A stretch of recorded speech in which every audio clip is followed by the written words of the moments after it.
Или Бонтарка, или Найманка. Жо. Арман қайсын таңдайды екен?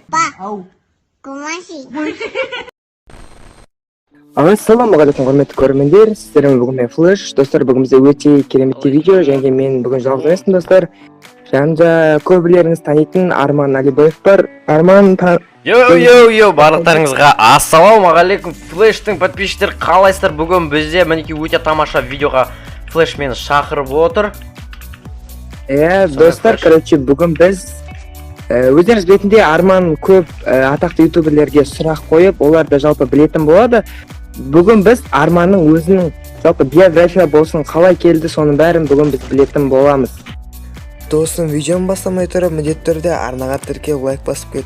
Бұл маған үлкен мотивация болады. Тіркеліп лайк бассаң, видеоны көре бер. Арман, дайынсың ба? Иә, дайынмын, айта бер.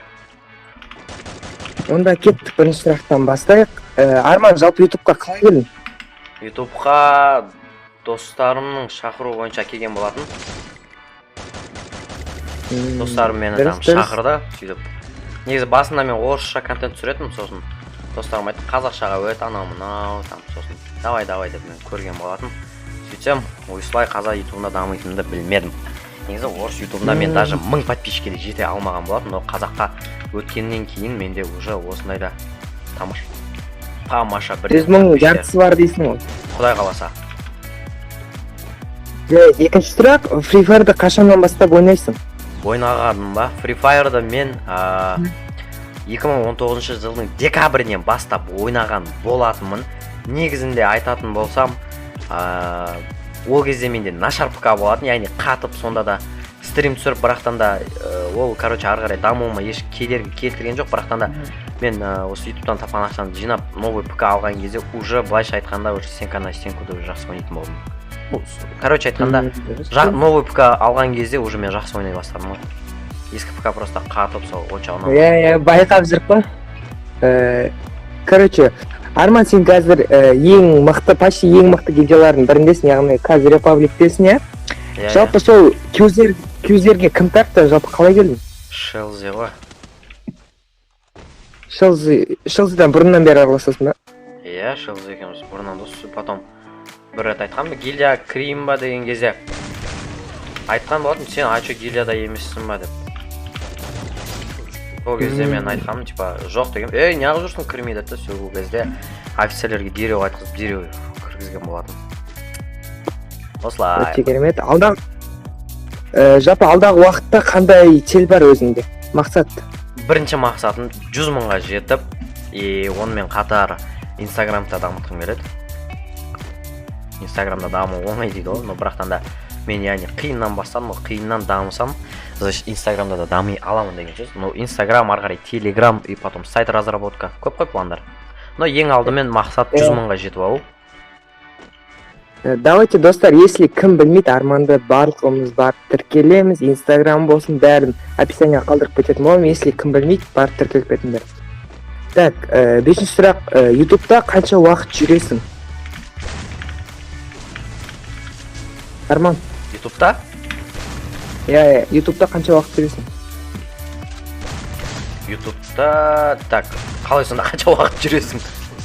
Неше? Мысалы, адамда мынандай болады ғой, енді мәңгілік түсіресің бе әлде былай ма?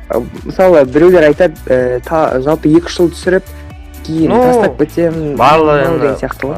Білмеймін енді, көреміз. Уақытқа байланысты ғой. Алда Құдай қалай жазса, солай болады. Негізі әзірше тастау ойымда жоқ, өйткені мақсат қойдым. Сол мақсатқа жетуім керек. Өйткені ютубер болып айтқанда, көп жерге, былай ғой.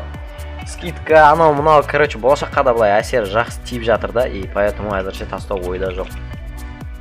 Үйде қара жұмыс жасамайық, осылайдан, үйде ютубтан ақша тауып отсаң, болды емес па дегенім ғой. Бас десе, любой адам оңай жолмен ақша табады ғой. Солай енді. Жалпы ютубтағы ең жақын досың кім? Достарым сол Шелзи, Свободный Дука, сол Нұрғанат Қойынбаев, Санчо, бірақ қазір ютубта жоқ, өкінішке орай. Бірақ түсіреді анда-санда. Дұрыс. Так, жетінші сұрақ, сен үшін топ үш ең мықты ойнайтын адам Free Fire'да. Шелзи, свободный Дука, свободный қазақ деген. Найманка қатты ойнайды, бунтарка жақсы ойнайды. Жоқ, топ үш айтшы, бірінші орында Шелзи, екінші орында. Шелзи? Так, қалай сонда? Шелзи деген. Топ үш. Топ үш? Иә. Жақсы ойнайтындардан ба? Иә. Өзім Қазір өзің мойындайтын конкретно, мынау. айтайын ба, әзірше мені Сухой алған ол ютубер емес, ол жай ғана өзім гильдиямдағы адам болатын. Өзім гильдиямда бір Ереке дейтін модель бар, сол мен Сухой алған. Одан басқа әлі Сухой тағда мен әлі. Қателеспесем ешкім әлі мен Сухой ұтқан жоқ. Сенка на сенкуда. Ал бірақ негізі ранг отряд, анау мынау, там командалық ойын болса алатын тәрізі басқалар. Жалпы бөліп жармайын дейсің ғой, барлығы жақсы ойнайды ғой. Негізі бәрі жақсы ойнайды, иә. Жалпы сен енді 50 мың өте үлкен сан өзің білесің, енді көбісі жеткен де бар, жетпеген де бар. Сол енді бастап келе жатқан ютуберлерге қандай кеңес берер? Тек қана берілмесінші. Берілмесін. Алдыға дейсің. Байқаймда көп берілген ютуберлер қазір жеңістерге жетпей жатыр, ал берілмегендер дәл қазір мысалы мен көз алдымда берілмей менімен бірге келе жатқандар да бар, менен кейін бастап менен осып кеткендер де бар. Көп қой, вот берілмей мынау, яғни күрес, там еңбек, монтаж, уақыт, соның барлығынан өту керек. Сол кезде ода жақсы көрсеткіш болады.